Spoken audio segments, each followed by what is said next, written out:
So Might and Magic Heroes, or Heroes of Might and Magic as it was called originally, is celebrating its 20th anniversary this year. The first one was released in 1995. So how do you feel as a creator of the franchise? It's absolutely amazing to think that it's been 20 years since we made the first Heroes game, and that they're still being played, and new ones are being created today. Just terrific. Can you tell us basically how Heroes came to be, how it was born?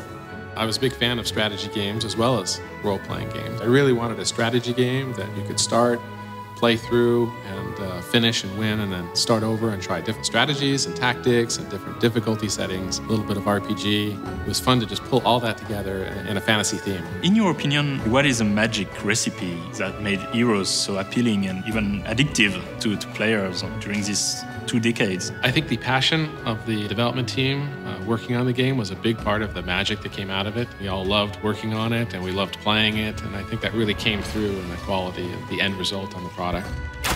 There's a funny but maybe not so surprising coincidence. On Heroes VII, the 6 factions we have, 2 of them have been actually voted by the community, are essentially the 6th faction of Heroes 2. In your opinion, what makes these 6 factions so magical? I know when we were creating the first few games, we had a lot of debates on how many factions and where the creatures and the characters would belong, and for some reason the 6 groupings just turned out to be a magic number, and it just made sense from a strategy point of view. One thing we've said about Heroes 7 is that it's a bit of a best of Heroes, basically our favorite features and ideas from all the past installments of Heroes. What are your favorite features of the Heroes games? I'd have to say a well-balanced game that I can play over and over again, with a lot of difficulty settings, beautifully created, and of course, having an editor where people can put themselves into the game.